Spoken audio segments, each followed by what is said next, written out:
Well, hello traders, this is Michael Huddleston with the Inner Circle Trader blog entry for January 31st, 2011. Okay, we are looking at the cable and we are going into a new week. So Sunday's trading, we are trading down to Friday's lows in here. Okay, and let's note that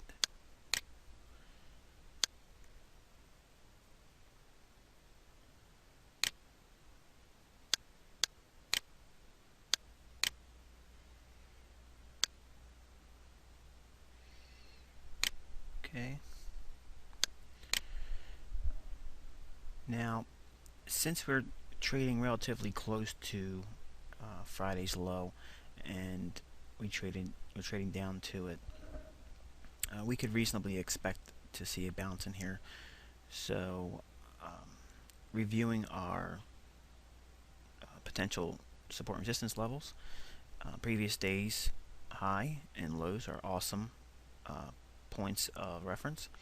Since we're starting a new week, we are trading at the previous week's Friday's low. Okay, so that would be a good enough reason to look for confluence of support. And if you note that we are trading near the 158.20 institutional level, okay, we do have the market blowing underneath these lows in here made on Friday. So the upside area of resistance would be in the form of this high here at 158.72. So we will take a scalp in here. We're going to buy at 158.35, and we will have a 20 pip stop, looking to exit at a break above this high here. So we will note that high.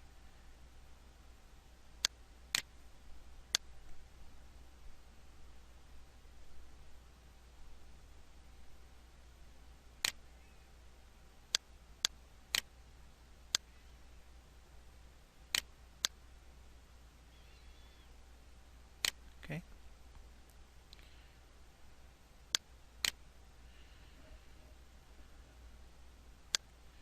Moving forward.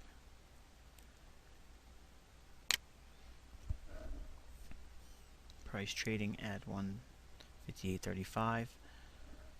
Entry triggered. Stop at 158.15.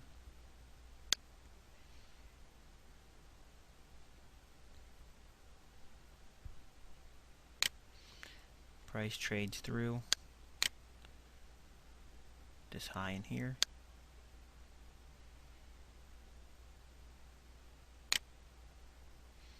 Let's just take that out altogether.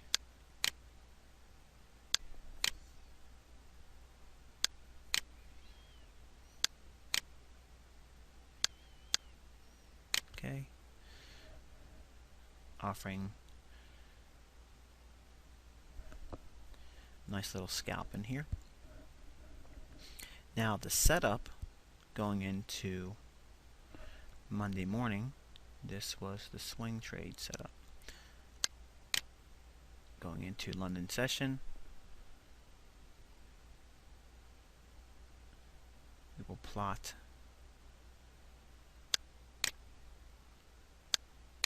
daily pivot macro. Okay, because we want to see previous support and resistance lines basis on the pivots. Okay, so we are going to be done with this this level in here for the time being.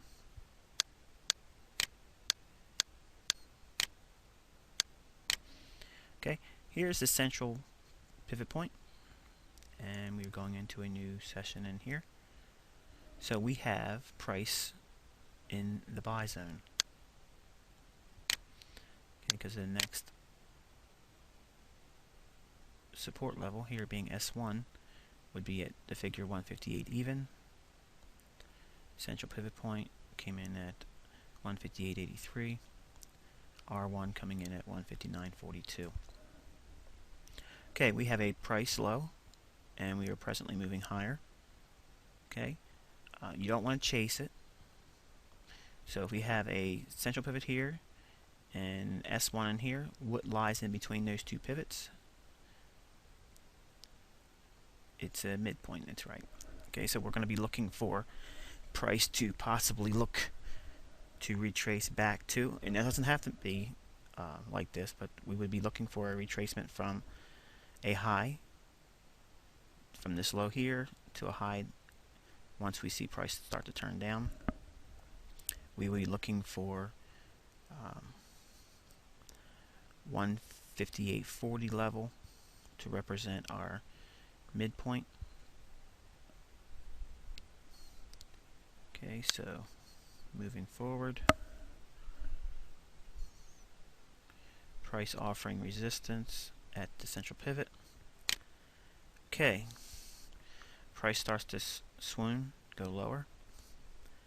Now that we have our pivots in place, okay, and the mid pivot coming in around 158.40, we're rounding it to the nearest low number figure, small number figure. Okay, we will insert from our low made on Sunday session. We'll pull it up to the high made just above central pivot made on this candle here. Okay, we have the 62% retracement level right here and the 79% retracement level here. So essentially we have a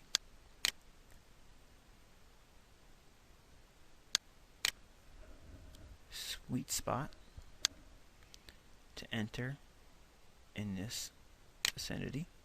Anywhere between the 62 and 79% retracement level would be good. Okay, and this is the swing trade that was capitalized on using the 158.40 small number figure as our entry. This was a limit order 158.40. Now, when this gets triggered, we have to use this low here as our reference point for our stop. So for this candle here, the low was 158.20, which was also an institutional level we like to monitor. Okay, so we have to go at least 10 pips below here, so stop rests at 158.10. Now, where do we go to the upside? Well, first we have to take out these highs here at the central pivot, because remember, we're in the buy zone, we're coming into London, price traded down to a confluence of support, 158.40, mid pivot. Okay, it's MS1, and since price did move up and then trade down, retraced, we would reasonably look for R1, Friday's high, Friday's R1, okay, the midpoint between central pivot and R1, okay, it's MR1 midpoint, and beyond that we would look for a push to a retest of 160 figure. And I'd like to make a note here, we have been seeing several head and shoulders patterns come into place in the intraday charts, and some of them are unfulfilled and they looked rather suspect and whenever there's that many potential reversal patterns in place intraday, it leaves me a little wary about the longer term forecasting using the intraday. So going to our longer term, reference the 25th and the 26th of January in your daily chart, and you'll note that there are railroad tracks in the form of bullish pattern where you have a strong down day and then a rejection strong up day. We are looking for a potential large range day today here on Monday, simply because we had a small range day on Friday. We're coming into a new week, and typically as traders, we are really good starters. We're all rushing to get out the gates and start trading. So we've had our Sunday session in here. We went down, traded Friday's low. We rallied up a little bit. We traced back down. Moving forward, price just goes beyond 79% retracement level. So drawdown on the trade was about 10 pips plus spread, and immediately we get a strong reaction up. Okay, now we are testing essential pivot point again, moving into new high territory. Okay, now we use our old swing projection concept. Okay, we want to take the low to the high that's not been made yet, and what I'm done is there's that 50% retracement level here, and I laid it right on this high. So when price trades through that, we could reasonably expect price to trade up to this level in here. Okay, which is another institutional level we like to watch, is the 159.50 level. So now once we traded above this central pivot, notice this high here, and this high in here. Now that we're trading above it, this resistance should act as what? Support. So price trades back down to it, slips through it on one candle here, gives us a what? A hammer. This is one of the patterns I like to look for in candlestick formations. Price has a nice reaction in here. Okay, the stop loss gets trailed up to 158.60 under these lows here, locking in some profit, and ultimately we saw price trade all the way up to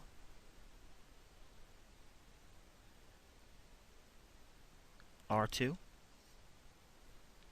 160 figure, above it just a little bit.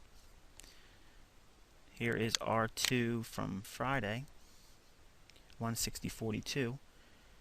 Just came a little shy of that today at 160.37. Presently, I have a trailing stop resting at 160.10.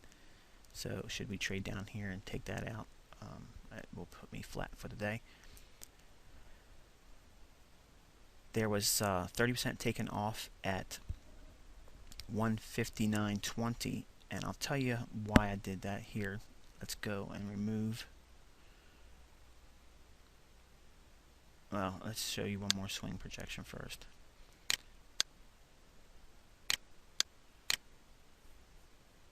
Should we get a ridiculously large range day today? And there's nothing saying we can't.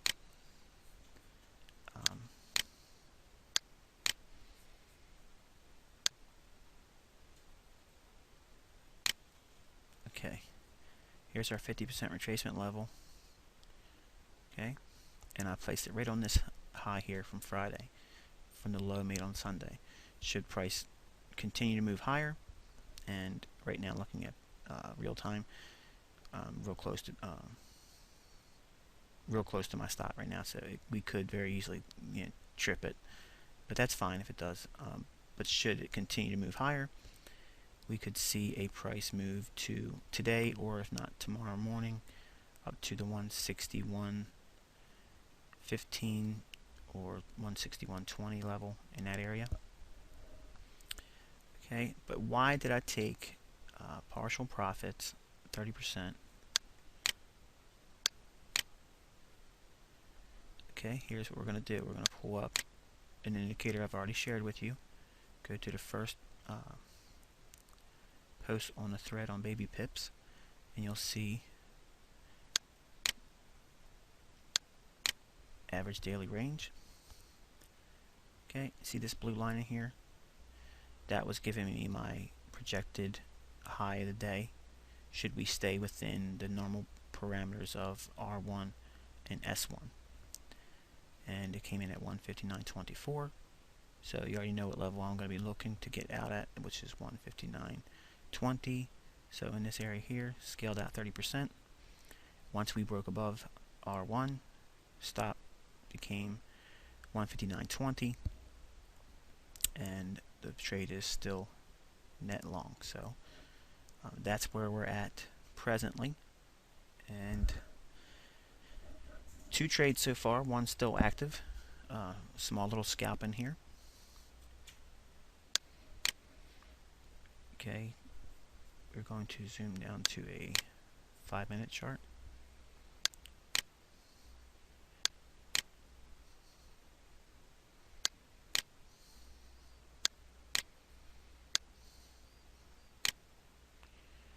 In this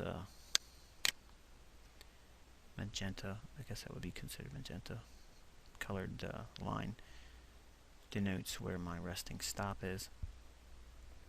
We do have 3 pushes higher in here, trading at a institutional level 160.20 and pushing back above 160. So there's going to be a lot of opportunity for bears to try to short this again. I do suspect this being a bear trap today. I think that they've taken the price up to 160 to try to get people net short again, and I believe we'll see some pain for the bears today. But that is where we are today and what we've done so far. Small little scalp going into the new week on Sunday, and should you be looking at this and wondering, okay, had you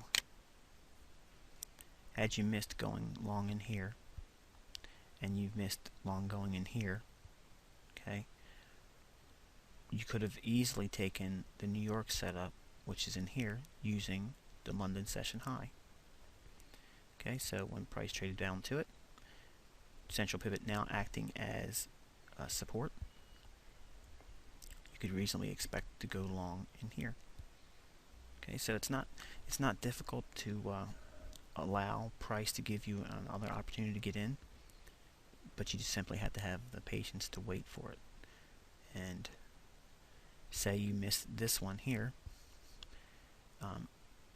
you may have been a little leery taking a new long position because we were going up into the projected average daily range high for the day, so that may have been questionable for you.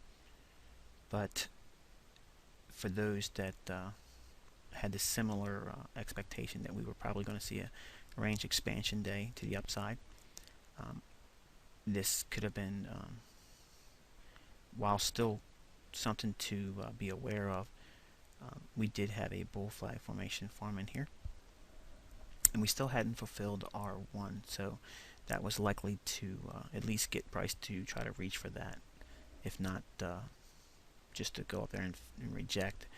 It was offering at least 20 pips or so. But using the R1 and central pivot, what rests between these two levels here,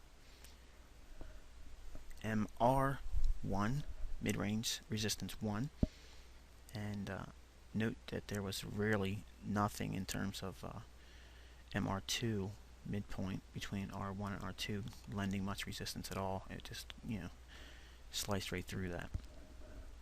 So we will let the trade pan out a little bit. If we trade up to 160.50, I will move my stop to 160.25 in here, and as it goes higher, I will be more aggressive in protecting whatever I made. So we've already essentially went to R2, and it's still reaching for their leg up in here, but it looks a little toppy, and it's been one-sided all day, so we may get some retracement in here. For now, stop rests at 160.10, but with the spread it would trip me out at 160.14. So we will let the trade pan out a little bit farther and should we get stopped out, or if price trades beyond 160.50, we'll come back and give another update. Okay, folks, just to let you know what's going on, I'm going to take profits in here. I'm going to close the trade out on my other platform here. Give me 1 second. Okay. 160.30.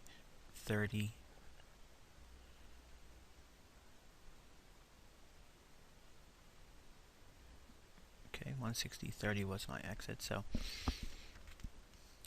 the reason why I'm closing out in this, now this stop has also been removed. So there's nothing in the market.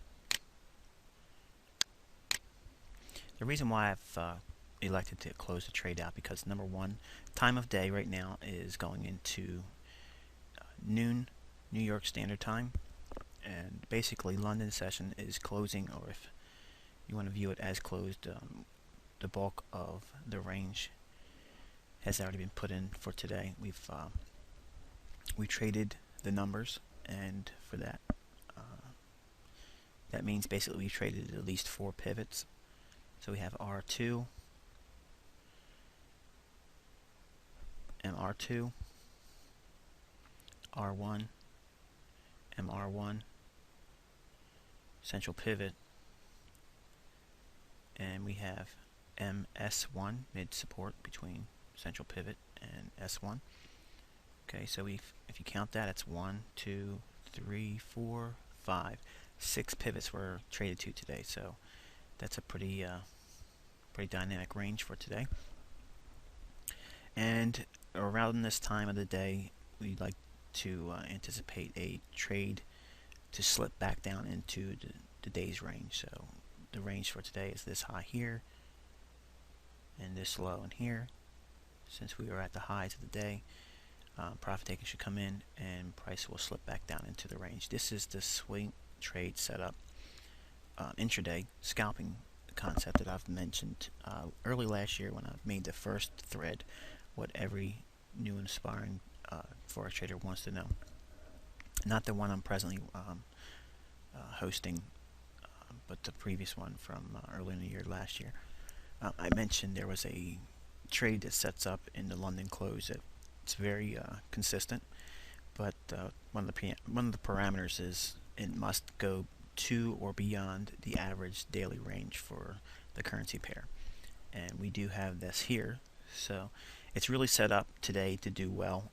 Plus we're trading at R2. So while we haven't introduced any indicators, I do want to bring that in here now, simply because I want to show you what other traders may be thinking.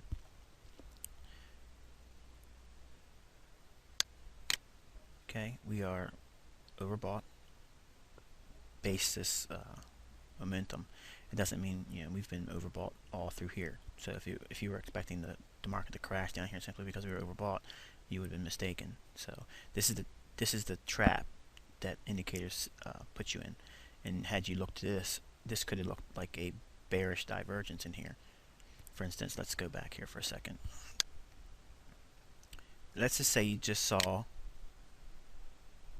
set my chart so it'll allow me to scroll. Let's just say you saw that. Okay, well, that could very easily been interpreted as a bearish divergence at the average daily range for the high for the day, which was 159.25. Then look at this. This could have been viewed as a bearish divergence, and one could very easily say that, look, ICT, this happened at 159.20. It's an institutional level also, and it came in really close to what would have been MR1, mid pivot resistance 1, between R1 and central pivot. The problem with that is, and this is what I've spoken about in this thread and the thread I did last year, you have to use more than your intraday techniques and concepts. Your daily chart, let's pull that up now. Let's go to, okay, this is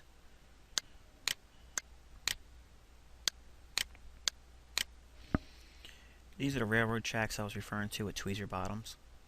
Okay, and we have an indecision in here, traded down, and then we have Friday's small range day.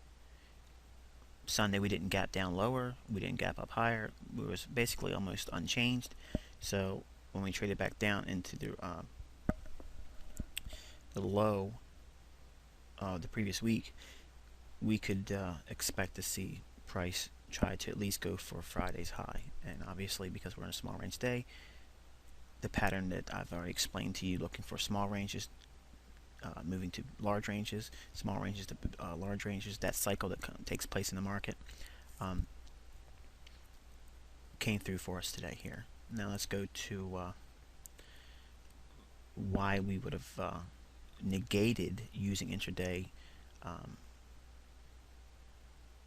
concepts to basically, we don't want to go short today because while we had the small range, we blew out Friday's high. Okay, so if we go above a small range day on the heels of, what was the other cycle we've already explained? See where Friday closed? Okay, as we started to move lower, okay, here's the close on this bar. And then on the next day, here we have a close closer to the low. And what was this? The close was right on the low. Okay, so whenever you see that, we've already taught that when markets start closing at or near the low of the day, that's close to a low in the market, there's simply no more sellers. And when markets close at or near the high of the day, that means there's basically no more buyers, and price should expect to move lower. Close rate on the high in here, and we made the next day higher and traded softer. Close rate on the high, near the high, and then down we went. So it's a cycle that repeats over and over again. This is just a lot of tools that came together. This high in here, we're going to probably challenge, and for price pattern traders, this should be very obvious to you. This is a bull flag. Okay, and this could be really setting up for a retest of this high and then beyond. So, but I don't want to go that far out with my analysis. I like to keep it a day or two, especially as a recent the way things have been. It's been pretty hard to nail down some big winners. But I know you've seen some large gains reported, but I'm a lot more active normally than what I've been doing, and it's simply because the market hasn't been offering up much to trade more frequently. But that doesn't mean it's a bad thing. Obviously, these are pretty good net hauls on pips. But here was your oversold that did work in your favor. So if the day was bullish, like we had a bias, today was a bullish bias day, only look for buying opportunities. Well, here's your only opportunity using the stochastic, and let's set it to a 833. That still gave you only one buying opportunity. Okay, so what I want to show you now, and this will conclude our analysis and trade review for today.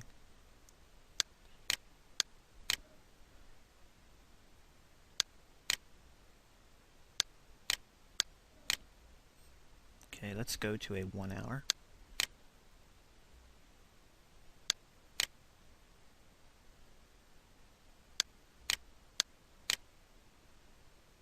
Okay, and I'm going to take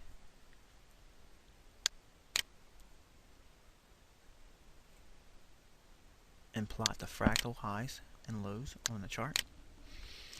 Okay, and this is, let me get the pivots out too, because it's probably a little too much going on. We've already went over the pivots, so we don't need to have those on the charts now.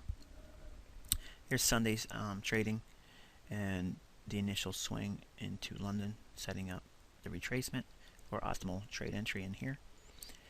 Notice this swing low here put market flow bearish. And this is what's going to throw you guys off that are just really expecting all these tools to be very black and white. Support and resistance trumps market flow.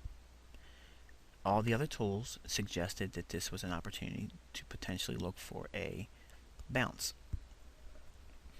Let's look at this low to this high in here.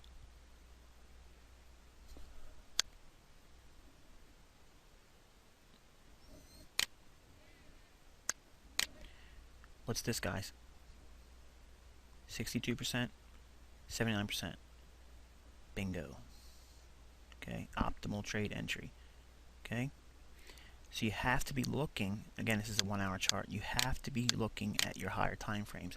If you're just looking at these 5-minute charts and 15-minute charts, guys, you're just simply not going to get these types of trades. Now, going back to our analysis with the market flow would have tripped you lower here. Well, that's fine, but support and longer term analysis suggests that we should have been bouncing in here anyway. So as price moved up higher, look what happened here. This swing high was taken out right in on this candle, and here this high here was taken out. So what's that make market flow? Bullish. Now even as price moves down in here until this swing low is taken out, which it hadn't been, market flow still remains bullish because this swing high was penetrated. Market trades down here, new swing high here. Market moves beyond this swing high. So now again, more confirmation that market flow on the 1 hour is up until this swing low is broken. Market flow is up. Notice for the 1 hour chart we have not yet made another swing low. So that is a huge bias for intraday trading. Let's scale down to a 15-minute chart. Okay, here was that same low, optimal entry. Here's a swing low here. Until this swing low was penetrated, market flow was up. Another swing low here until it was penetrated to the downside, market flow was up. The newest one is here. Until this swing low is penetrated to the downside, market flow is up. So where's the market telling you it wants to go, guys? It's up. And I don't want to ask and get responses sent to me in email, because if you did try to short any of this today, I don't want to know about it, because I've given you enough in here to to choke a horse for anybody that was bearish today. But you have to use these tools from a longer term perspective down. Okay, and just also real quick, the 4 hour, okay, that didn't lend much to anything market flow wise until we blew out this swing high here. So now market flow for the 4 hour is bullish, and it was bearish in here because this swing low was penetrated to the downside. So your market flow on 4 hour was down, but your 1 hour did get you long in here, kept you long in here, looking for buys. Okay, so I wish there was a way that we could take these tools and just say, okay, if A does this, okay, we will do this in response all the time. And that's simply not how it works, guys. And that's trading. It's why there's a lot of losers in this game, and that's why there's a lot of people that can't do it. I mean, they just can't get their mind around the fact that it's not black and white. There's a gray area in there where you just have to be able to use your tools and get a confluence of things to support a decision. And sometimes you're gonna be right, and you'll have really outstanding results, and sometimes you'll get less than favorable results. But you have to be able to live with that, and that's why your risk management should be impeccable, and your overtrading should be minimized. Don't overtrade, and just look for opportunities that really set up well, using as many confluences out of your tools as possible. So if you get green lights to go into a trade, and the more you have supporting that decision, the better you are with or you should be rather, for your confidence level going into the trade.